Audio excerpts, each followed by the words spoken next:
Welcome back to New Day, and it's time for our business segment, proudly brought to you by Lipton Tea, by Peak Milk. They're new to the family, so forgive me for that. Peak Milk, yes. So this is our business segment, and this morning we're talking about the youth in agriculture. Now, it's become very worrying, the lack of interest by the youth in this sector of our economy, which is very, very important. This morning we're going to be talking about the challenges, why there is that lack of interest, and a lot more. And I've got with me Alistair Jimate, who's the PRO and Foundation Manager of Blue Skies Products. You know Blue Skies is a fruit juice range, I believe, yes. So good morning, Alistair. Good morning. How are you this morning? I'm fine, thank you.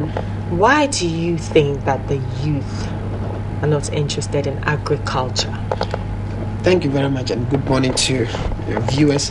From my observation, I made a statement somewhere last week that we've realized that you go to secondary school, basically what do the teachers do when the recalcitrant students are sent to the school farm to go and weed? So most of the young people in this country came out of secondary school with the perception that agriculture is a punishment.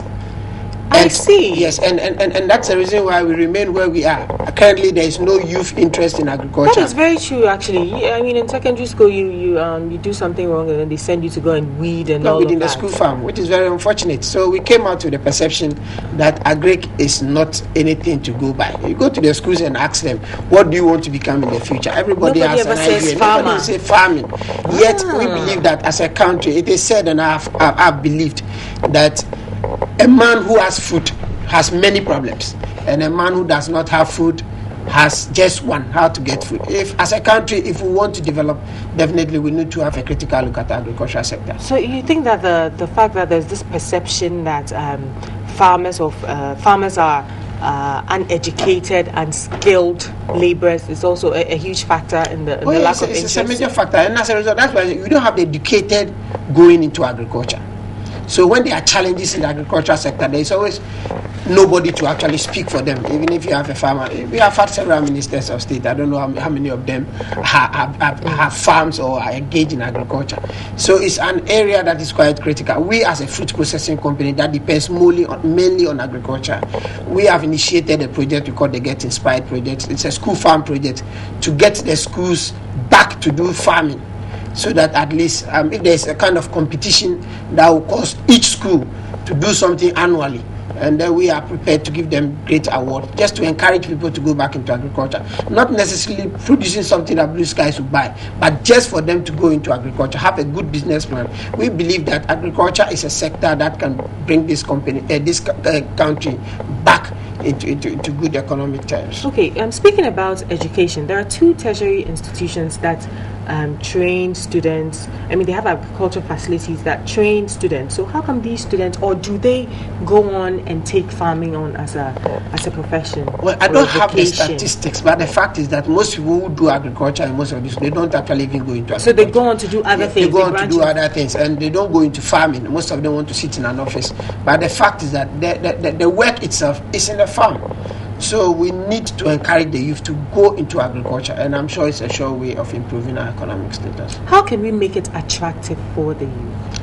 Well, that's what we are saying. If you live in a community and all you see around you is any farmer, if you know somebody who is a farmer, probably initially is using a car, and few years later you see him using a bicycle or walking, definitely it is not motivating enough for anybody to go into agriculture. So we need to support people who are going to agriculture. If you come to agriculture area, like where we are, in the Sawam area used to be known mainly for pineapple production. This country used to have over 30 big pineapple farms that supplies pineapple, exports pineapple.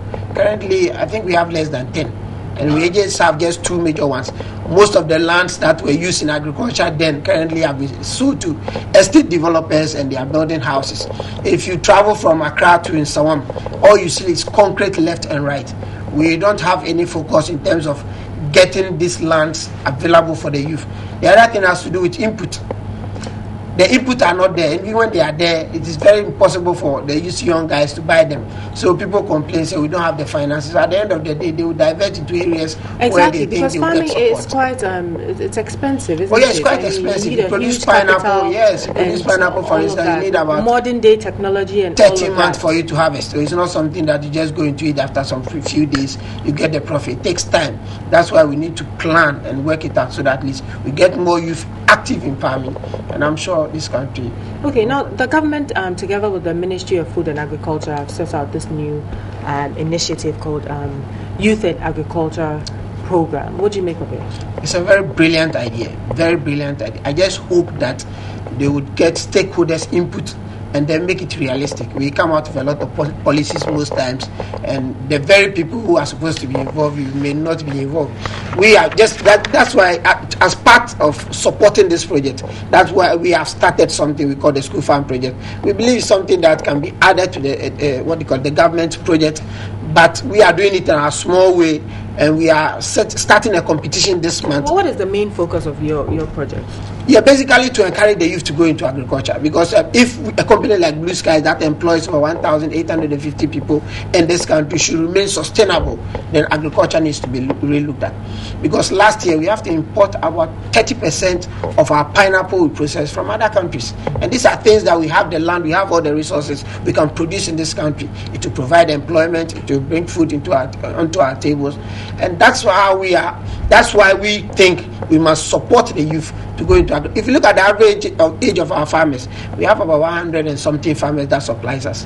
It's around 55. They don't have any succession plan for anybody to take over from them. So when they leave farming, what will make company? Yes, that who is going to take up? That's the challenge. Now, if some of the farmers are in complaint, you don't even get labor on the farm to produce. Wow. Now, government is also setting up agricultural centers, or what they call agricultural mechanization centers, to help young farmers with capital and all of that. Now, we mentioned earlier that farming is very expensive. Right. It's not with modern technology and all of that. Do you think that's also one of the challenges? I mean, farming has evolved. We're no longer just about tilling the soil and all of that. There's modern technology and all of that. Exactly. So do you feel that that's also a challenge, a major challenge? Oh, yes. It's quite a very big challenge. That's why we think the government support by providing tractors and other is a perfect idea, just to help people, so that at least what you'll be able to produce within a year with probably a whole and a cutlass, if you have the support of a mechanized system, definitely you do better. And our perception of agriculture, where people want to go and till the soil 1 year and then get some small food, we should see agriculture as a business. You should see it as a business.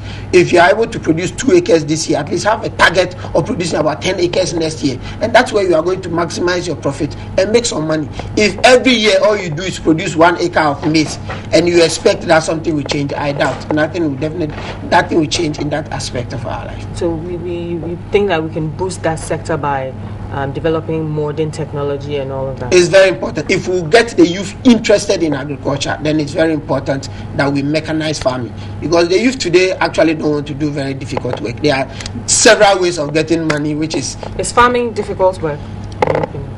Oh yes, it's quite difficult. Farming is quite difficult. Like I said, if you plant something today, it will take you some months for you to harvest. If you take pineapple, for instance, it takes 13 months for you to harvest pineapple. And then you probably want some short-term, something that will bring some benefit. So once it is mechanized and you don't need so much stress, people will definitely go into agriculture. Right. But farming is not just the mainstay of studying in that sector. There are other things that you can branch into with research and engineering and all of that. So is it all really about just farming? I believe we have done a lot of that. We have a lot of researchers. We've had a lot of that. The fact is that farming is to be done in the farm. Agriculture mainly you need to go to the villages and see. We have a lot of people sitting at the offices. We need to see people in the farm working. Indicated we have about 100 and something farmers. All these farmers are families that they feed. If we don't have a company like Blue Sky, I can tell you a whole lot of people, families will suffer. So once we improve the agricultural sector, it's a chain of benefit that this country is going to benefit from. Okay. Now, the president recently also called for a ban on certain foodstuffs, the importation on certain foodstuffs into the country. How do you think this is going to affect the sector? Well, I still believe that it's very important for us to produce enough in this country to support our countrymen. I think there's so much. At the moment, are we producing enough? Not really, but I believe we should challenge ourselves a little. We should challenge ourselves, not to put an entire ban on anything imported, but we should look at the areas that we can improve. Let's focus on those areas and make sure we produce enough to feed our countrymen. That is all. Okay. Well, what are some of the programs or initiatives that are available to young people who want to go into this sector? Well, I think generally this one, this is a question that maybe the National Youth Employment or something would have to answer. But from our area, from our sector, from Blue Sky's point of view, basically what we do, is, like I said, is to encourage the young ones, especially those in the secondary schools, to go into agriculture. So we are partnering. How are you making it? I mean, your last words. How are you making it attractive for these youth in the secondary schools to find it attractive? Yeah, as part of this competition that we are initiating, we are providing them with input, we are providing them with compost, we are going to support them with seedlings and materials to help them to be able to produce. We guide them with technical support to show them that agriculture can be a very good business and that people can go into it and get the benefits thereof. Okay, thank you very much this morning for your time. I've been speaking with Alistair Jimate, who is the PR and Foundation Manager for Blue Skies Products. Thank you very much for your time this morning, and also a big thank you to Peak Milk, who are new to the New Day family, and they are urging you to drink Peak Milk every day because Peak Milk is richly packed with essential vitamins and minerals. So more Peak Milk means more brain power for you and your family.